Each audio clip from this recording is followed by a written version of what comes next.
নমস্কার, শুরু করছি ঘোষালনামা। আমি ইন্দ্রাণী রয়েছে আপনাদের সঙ্গে। আমার সঙ্গে রয়েছেন মুখ্য রাজনৈতিক বিশ্লেষক জয়ন্ত ঘোষাল।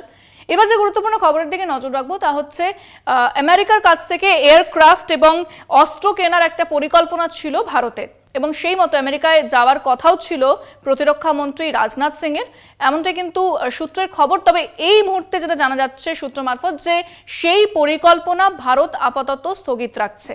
এখনই এরকম কোনো পরিকল্পনা যেটা করা হচ্ছিল তারা সেটা করছে না বলে কিন্তু সূত্রের খবর।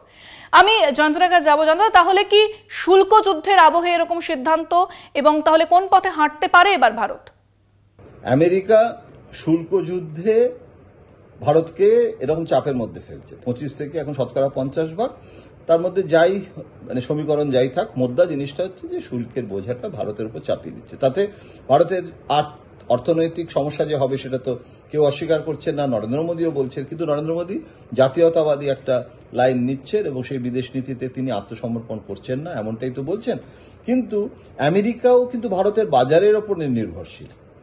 আমেরিকাও কিন্তু ভারতের ভারত একটা বড় খদ্দের আমেরিকার, এবং ট্রাম্প কিন্তু একদম ব্যবসায়ী রাষ্ট্রপ্রধান।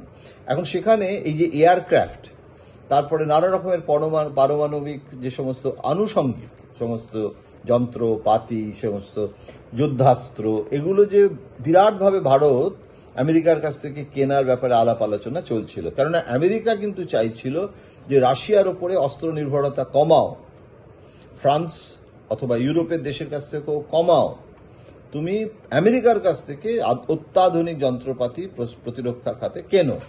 সেটা কিন্তু ভারত একটা বার্তা দিচ্ছে যে আমরা সেটা কিনবো না, আমরা সেটা কেনা বন্ধ করব, আপাতত সেই সিদ্ধান্তটা নেব না।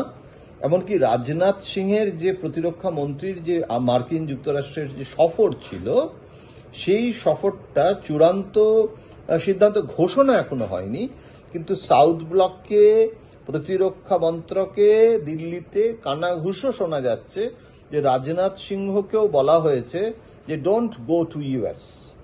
এখন আপাতত ওই যাত্রাটা, যেটা মার্কিন সফর ছিল, সেটাকে ওরা তো ক্যান্সেলেশন বলে না, মানে পোস্টপনমেন্ট, একটু পিছিয়ে দেওয়া বা এটা আমেরিকাকে বার্তা দেওয়া।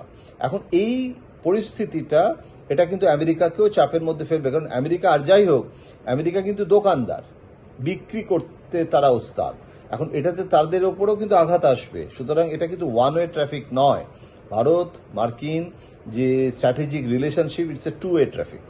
সুতরাং এখন দেখার যে এইটা কতটা আমেরিকাকে চাপের মধ্যে ফেলতে পারে। অনেক ধন্যবাদ জয়ন্তদা। আপনারা জয়ন্তদা বিশ্লেষণ শুনলেন এবং আমরা বেশ কিছু খবর নিয়ে আলোচনা করলাম। আজকের আলোচনা এখানেই শেষ করছি।